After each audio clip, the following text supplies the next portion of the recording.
I do want to definitely invite up Orbis86 as well.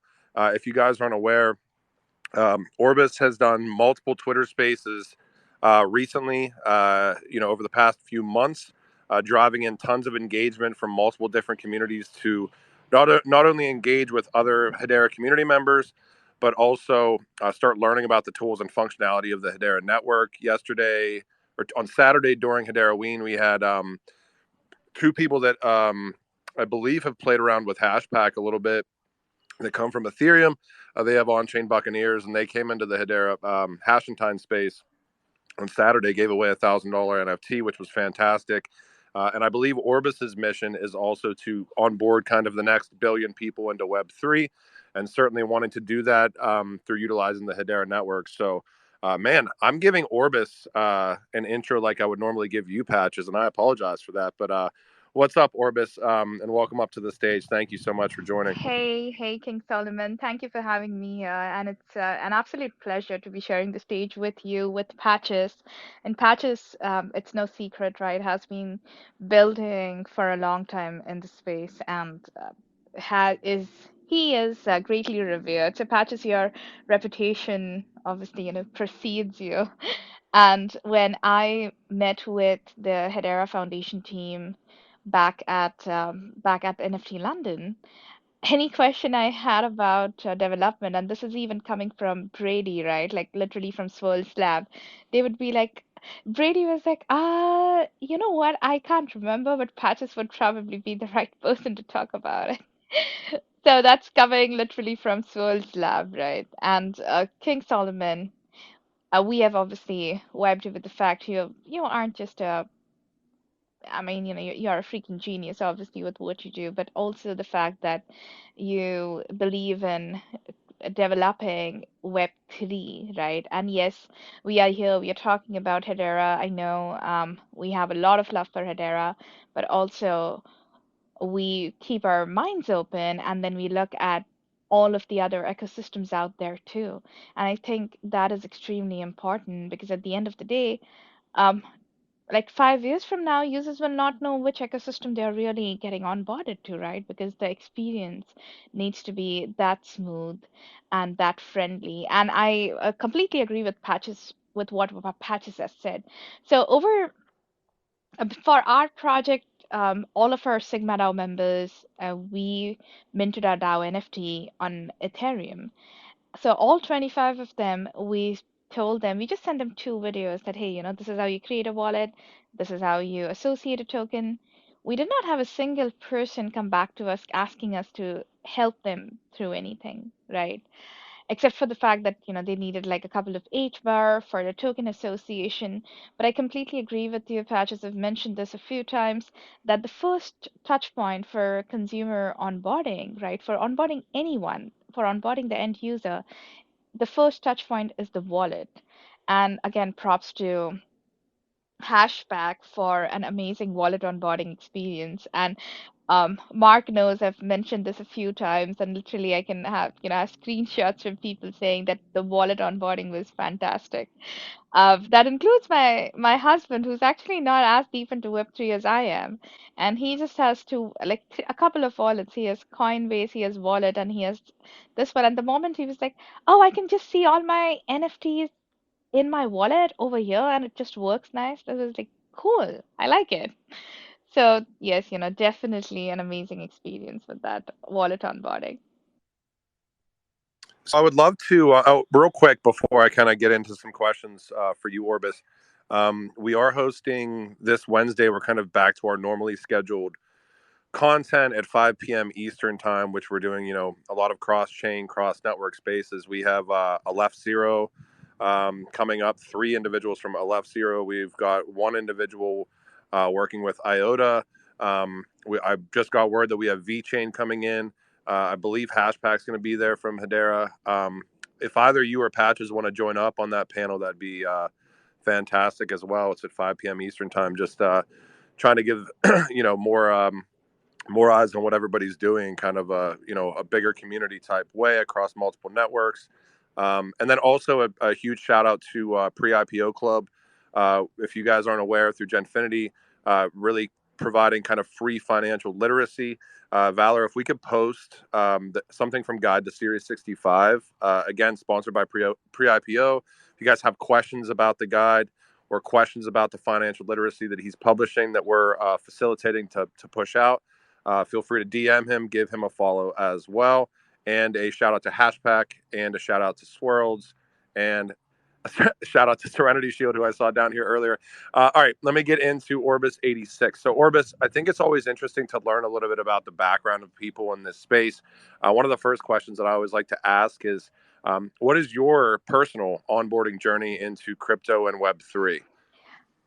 Um, my first personal onboarding journey actually starts from a place of ignorance, to be honest, right? Like most of the people out there in the world, I was a skeptic, and the reason being I wasn't really aware of decentralization as a concept. So when I go and speak, I often talk about it that back in 2011 and 2012, I had folks from seniors, people who had graduated from my engineering institution, telling me that, hey, you should be mining Bitcoin. And I was like, it just seems like, people are making money from thin air. And that's what my impression of crypto was. I never really took the time to understand how what was being proposed was really revolutionary because now you could have a bank in your own hands, and this coming straight off of Lehman Brothers crash meant you're just protected against things like that and the huge impact it could have on economies around the globe. So I didn't know about it.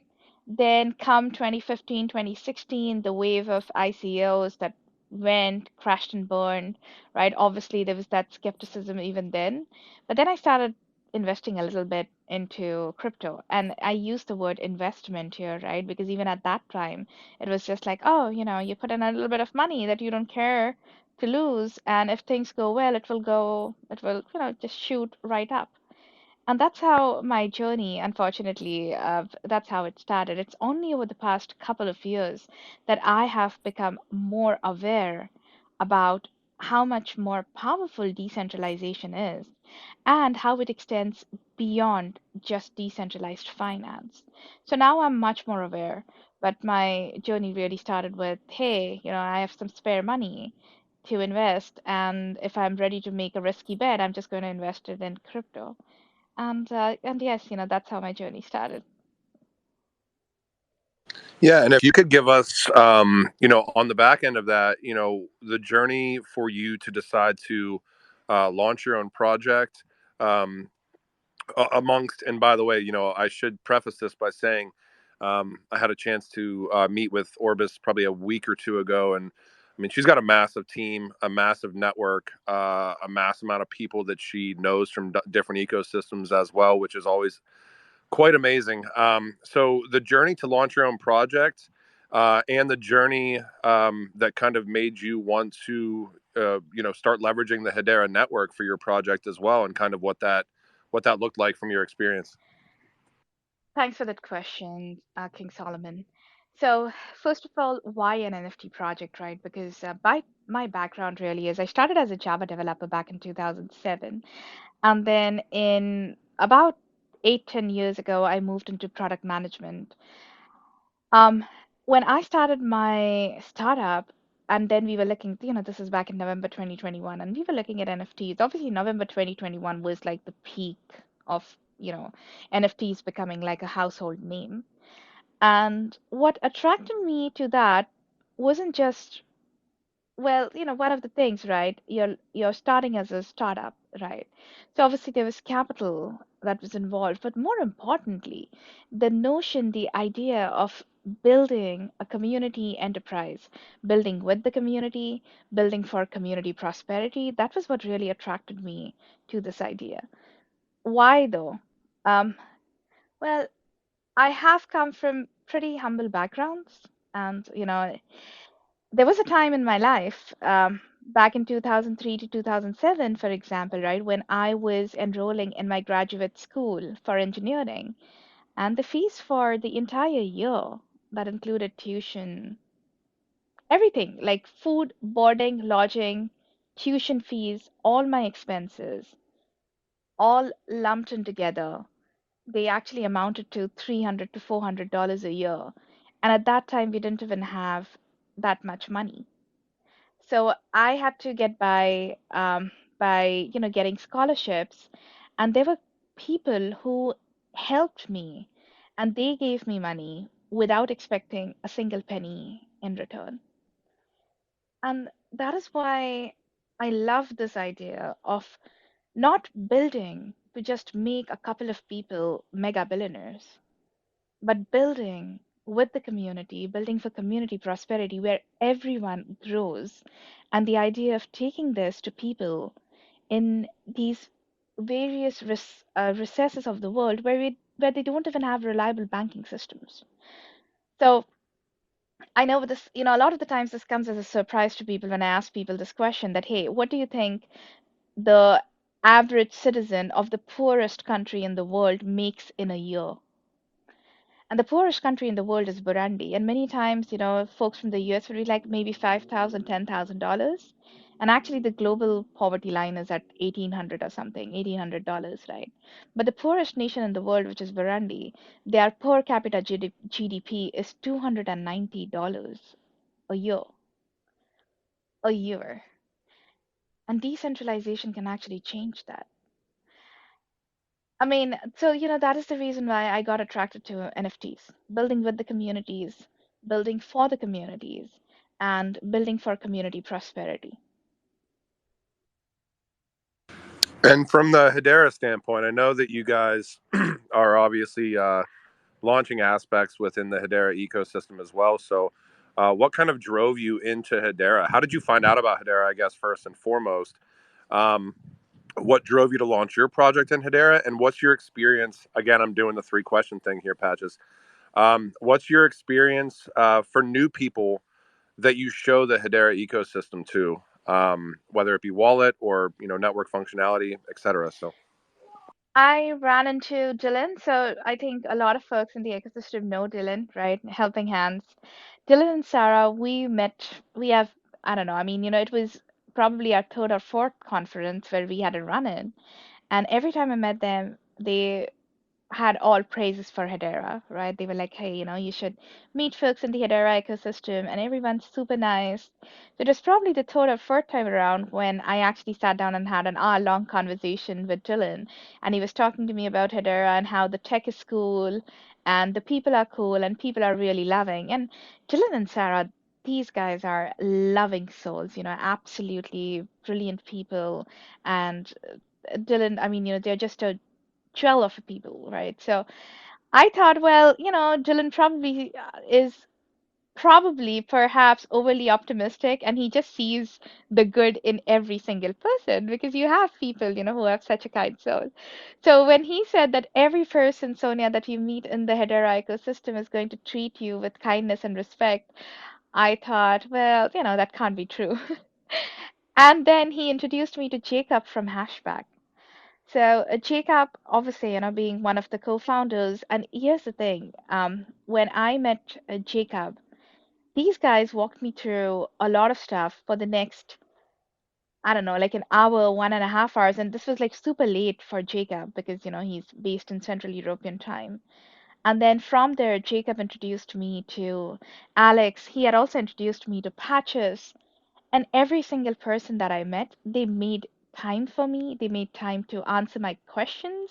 And those who know me, they know that I ask a lot of questions, right? And all of these people were actually kind and they were warm. And then I realized, holy shit, Dylan wasn't lying. He was so freaking right. Everyone in this ecosystem is so cool.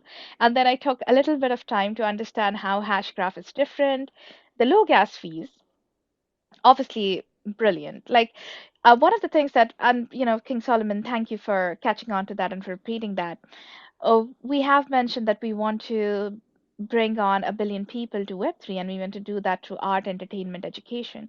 Now, imagine if every time I was onboarding someone, I had to pay like $10 to $50 in gas fees, or they had to pay that. It is, yeah, it hurts, right? But then on Hedera, we could actually onboard people through various means. I know Patches was talking about all the different ways in which you could do it. Like, for example, in Orbis86, right, we are looking at creating this membership rewards program, right, for all the people who become a part of Orbis86. And trying to run something like a rewards program earlier, the only other place where people have done that is, for example, on Polygon, right? But Matic is increasing in price, so your fees also increase because it's still tied to the underlying token. But in Hedera, it's always going to be the same, and those fees are pegged to the US dollars. And whether we like it or not, right, you actually end up paying all of your expenses in US dollars because cryptocurrency hasn't become a spending currency. So the finality of transactions, the network uptime, the TPS, obviously, everybody talks about it, but more importantly, the user onboarding experience. And I can tell you that every single person, I already mentioned, right, all the folks that we have brought in, their first touch point is the wallet. And the wallet onboarding experience has been amazing for everyone. So that was the reason why we said that, okay, when we want to onboard people, like we have two pieces where we would like a lot of folks, where, we are expecting to onboard a lot of Web2 folks. And the first one is the comics that we want to put out there. So, the art and entertainment section that we're talking about. So we have the comics and the game that we're working on. And there we want the experience to be really seamless. And Hedera provides for that particular experience. And I know Patches was talking about building a game. So for gaming, earlier we have explored things like Immutable X, but now after we came to Hedera, we realized, oh, Hedera with the TPS and the low gas fees is also a viable DLT to actually build a play and earn, or just to build a game where the tokenomics, the in-game economy, can be completely built on Hedera. So that was the first thing. And then the second place where we want to onboard people is the education platform that we are working on. And again, it goes down to the same thing. Having something that's reliable, that's fast. On Ethereum, on a lot of other networks, you have to wait for a whole minute, sometimes even more, to wait for your transaction to be finalized. That is not a smooth onboarding experience. So that is why, when we looked at Hedera, we came in, and before I really was got impressed by the tech. I got impressed by the warmth and kindness of the people here. And as I said, we got into NFTs because we wanted to build with the community. And Hedera, even though it has a small community, I would say big things come in small packages, right? So I really hope that as we grow and as we bring on board the next million and the next billion people onto Hedera, we are still able to provide the same onboarding experience to all of the folks.